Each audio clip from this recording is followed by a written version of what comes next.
Les amis, salut à tous, j'espère que vous allez très bien. Allez les gars, tête haute, on va aller chercher cette Liga. Avant-match Barça-Almeria, let's go.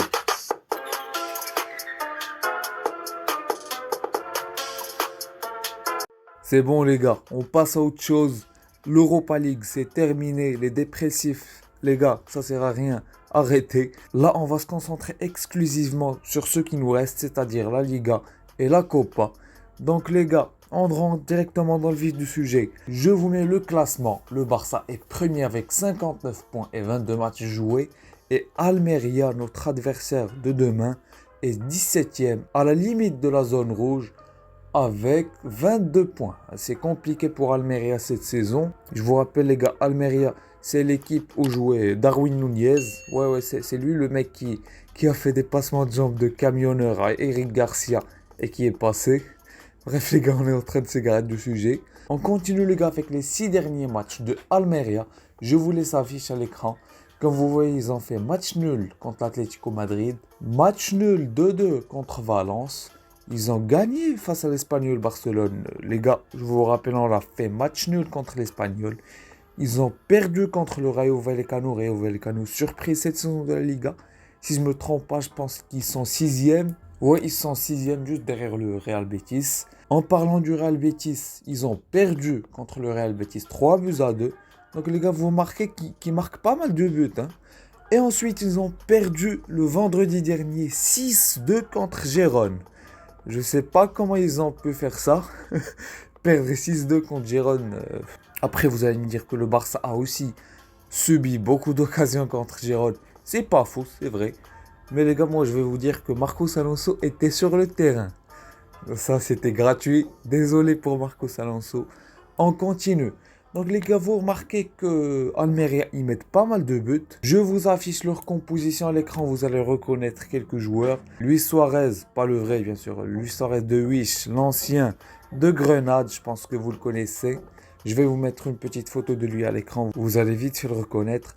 D'ailleurs, il a flop à l'OM. Il a passé 6 mois à l'OM. Il a été transféré cet été. Et bien sûr, malheureusement pour lui, il a flop. Et donc, ils l'ont vite fait refourguer à Almeria. D'ailleurs, il a été buteur lors de leur défaite 6-2 le dernier match. Et en plus, je me rappelle qu'il nous causait pas mal de soucis en profondeur quand il jouait contre nous, quand il était avec Grenade. C'est un bon attaquant de Liga. Donc pour revenir à leur composition, ils jouent en 4-2-3-1. Dans les buts, ils ont Fernando. Je vous mens pas les gars, je connais pas beaucoup de leurs joueurs. Cependant, vous allez reconnaître un petit joueur. On va l'évoquer juste après. Donc Alejandro Pozzo, lui je le connais, je pense que vous avez déjà vu passer son nom. Donc il est latéral droit. Eli en défenseur central, je connais pas. Babic, j'ai déjà vu sa gueule lui aussi, je vous l'affiche à l'écran les gars, dites-moi si vous aussi. Ils ont aussi Akieme en latéral gauche, l'ancien joueur du Barça. Je pense que vous avez dû le reconnaître les gars, je vous mets sa photo à l'écran. Il n'a pas joué beaucoup de matchs avec nous. Au milieu de terrain, ils mettent en place un double pivot. Íñigo Eguaras, je ne connais pas du tout. Samuel Costa au milieu de terrain avec Íñigo Eguaras. Et donc, l'attaque, ils ont deux ailiers avec Portillo et Mbarba. Mbarba, je pense que vous le connaissez, ancien joueur de l'Espagnol Barcelone. Je vous l'affiche à l'écran, lui aussi. Il est pas mal lui les gars, c'est pas un mauvais joueur, c'est un bon joueur de Liga. Et ensuite, Gonzalo Melero, pas Molero, celui de Las Palmas, mais Melero, les gars, je connais pas. Ils ont un numéro 3 en poste de numéro 10. C'est comme ça, Almeria. Et enfin, comme dit précédemment, Luis Suarez de Wish en pointe. Donc les gars, on va arrêter un petit peu de parler de Almeria. On va passer au Barça. Juste avant de passer à ma composition idéale, j'aimerais vous rappeler les gars que le jeudi prochain, donc le 2 mars, le jeudi prochain, Classico entre le Barça et le Real Madrid en Copa del Rey. Et comme vous savez les gars, là, on n'a plus que la Copa à jouer et la Liga. Et bah, on doit jouer ça à fond. Donc, j'ai pris en compte le Classico la semaine prochaine dans ma composition. J'ai reposé certains joueurs. Et on passe directement à ma composition idéale. Je vous l'affiche à l'écran. Donc, comme vous le voyez, Ter Stegen dans les buts. Classique, ça bouge pas. Iñaki Peña malheureusement, il n'a pas le niveau ou du moins il y a un gros gap entre son niveau et celui de Ter Stegen. En charnière centrale, les gars, j'ai mis en place Christensen. Christensen, je pense qu'il est bien. Il vient d'enchaîner 2 matchs. Je pense qu'il est capable d'enchaîner ce match-là. Si Xavi veut le reposer, pourquoi pas mettre Marcos Alonso à sa place? Ça me dérange vraiment pas. Mais moi, personnellement, je préfère Christensen. Je préfère qu'il enchaîne avec le deuxième qui sera Ronald Araujo. Je préfère qu'ils enchaînent tous les deux, les gars. Malheureusement, pour eux, ils ont encaissé contre Manchester. Ils ont encaissé 2 buts. C'est le petit bémol de cette défense en Europe. Bon, vous allez me dire qu'ils n'ont pas joué beaucoup de matchs. C'est vrai. Et ensuite, les gars, on poursuit le latéral gauche. J'ai mis en place Jordi Alba. Donc Jordi Alba en latéral gauche pour reposer Alejandro Balde qui a enchaîné 2 matchs contre Cadiz et contre Manchester. Donc je pense qu'on doit un petit peu le reposer. Et je pense qu'il saura faire l'affaire contre Almeria. Donc on enchaîne le latéral droit. J'ai mis en place Sergio Roberto. Les gars, Sergio Roberto, on est en train de le trimballer partout. Parfois il joue en milieu de terrain avancé. Parfois il joue milieu de terrain. Là je le mets en latéral droit. Je pense qu'il pourra faire l'affaire en latéral droit. Je vais vous expliquer pourquoi.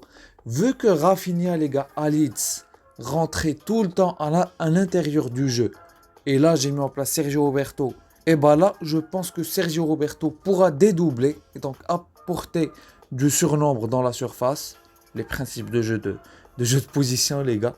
Donc Sergio Roberto va dédoubler et il va prendre le couloir droit extérieur. Quant à Rafinha, il va prendre l'intérieur et il va couper comme ça et rentrer dans l'axe pour pouvoir faire des centres à Lewandowski. Ou un appel de Ferran Torres, ou un appel de Kessié ou de Gavi. Donc voilà, je pense que vous avez compris. Au milieu de terrain, les gars, en 6, j'ai mis en place Sergio Busquets. Et oui, j'ai mis en place un milieu à 3. Busquets, il vient de jouer contre Manchester. Il n'a pas joué plus d'une semaine. Il a été blessé, donc je pense qu'il est bon physiquement. Pourquoi pas lui aussi le sortir pour faire rentrer Frenkie de Jong vers l'heure de jeu. Et donc à côté de lui, j'ai mis Franck Kessié. Comme ça, Franck Kessié va enchaîner. Il a été bon contre Manchester United. Je l'ai dit dans ma vidéo notes. Pour ceux qui n'ont pas vu les notes des joueurs, les gars, n'hésitez pas. En plus, c'est pas mal comme ça. Si vous n'êtes pas d'accord avec moi, on débat sur les notes et tout. Et ça, c'est pas mal. J'aime bien débattre. Vu que tous, notre passion, c'est le Barça. On continue, les gars, avec Gavi. Eh oui, Gavi en milieu relayeur gauche. J'espère que Xavi va lui donner un rôle un petit peu plus créatif, va lui demander de se projeter et tout, parce que bien sûr Pedri n'est pas là. Et ça c'est totalement remarqué contre Manchester. C'était compliqué à la création, les gars.